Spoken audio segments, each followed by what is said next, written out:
विरारच्या शिरसाट अंबाडी रस्त्यावरील खोदकाम ग्रामस्थांसाठी जीवघेणा ठरत असल्याचे चित्र समोर आलं आहे।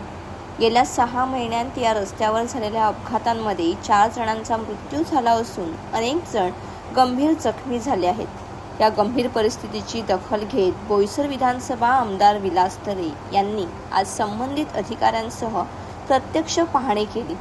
गेल्या 1.5 महिन्यांपासून संथ गतीने सुरू असलेल्या रस्ता कामामुळे दैनंदिन वाहतूक विस्कळीत झाली असून नागरिकांच्या सुरक्षिततेचा प्रश्न निर्माण झाला आहे। खोदकाम सुरू असतानाही रस्त्यावर कोणतेही सूचना फलक, बॅरिकेड्स किंवा प्रकाश व्यवस्था नसल्याने अपघातांचे प्रमाण वाढल्याचा आरोप ग्रामस्थांनी केला आहे। पाहणी दरम्यान आमदार विलास तरे यांनी नागरिकांशी संवाद साधत त्यांच्या अडचणी जाणून घेतल्या आणि हलगर्जीपणा करणाऱ्यांवर कारवाईचा इशारा दिला।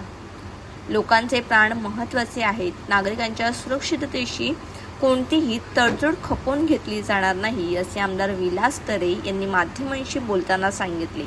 दरम्यान शिरसाट अंबाडी रस्ता काँक्रिटीकरणासाठी मंजूर असून 352 कोटी रुपये खर्चाचा हा 52 किलोमीटर लांबीचा प्रकल्प आहे। मात्र तोपर्यंत तातडीची सुरक्षितता उपाययोजना राबवावी अशी मागणी ग्रामस्थांकडून होत आहे। 300 कोटीच्या घरामध्ये त्याचं टेंडर झालेलं आहे। निर्मल इन्फ्रा कंपनीच्या माध्यमातून हे काम चालू झालेलं आहे आणि त्यांना मी असं इंस्ट्रक्शन दिलेलं आहे का लवकरात लवकर आणि चांगल्या क्वालिटीचा रस्ता कसा होईल, इथे ज्या स्थानिक अडचणी असतील त्या सोडवण्यासाठी लोकप्रतिनिधी म्हणून मी त्यांच्या कंपनीच्या बरोबर राहणार आहे। अधिकाऱ्यांना मी संबंधित अधिकारी त्यांना सुद्धा सहकार्य करणार आहे, परंतु जनतेला कुठल्याही प्रकारचा त्रास नाही झाला पाहिजे, त्याच्यामुळे हे जलद गतीने काम कसं होईल याच्यासाठी माझा फोकस राहणार आहे। आणि म्हणून मी स्वतः संबंधित कंपनीचे कर्मचारी असतील आणि अधिकारी असतील यांना बरोबर घेऊन, डिपार्टमेंटचे अधिकारी असतील यांना बरोबर घेऊन या रस्त्याची पाहणी केलेली आहे आणि जलद गतीने कसं काम करता येईल या दृष्टिकोनातून माझा प्रयत्न आहे आणि त्याच माध्यमातून आजचा हा दौरा मी केलेला आहे। मला सांगा, या ठिकाणी झाडांची कुठेतरी अडचण येते, रुंदीकरणामध्ये झाडे येत आहेत, त्या संदर्भात तुम्ही काय निर्णय घेणार आहात? मी पाहिलेले आहेत झाडं, इथे काही हे वयोवृद्ध झाडं आलेले आहेत।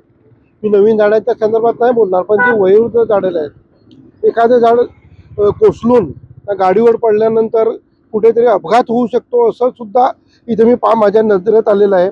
तर ती वयोवृद्ध जी झाडं आहेत ती कुठेतरी स्थलांतरित किंवा बाजूला हटवण्याच्या संदर्भात सुद्धा मी शासनाकडे मागणी करणार आहे आणि नक्कीच संबंधित विभाग जो आहे तो ती झाडं दूर करते असा मला विश्वास आहे।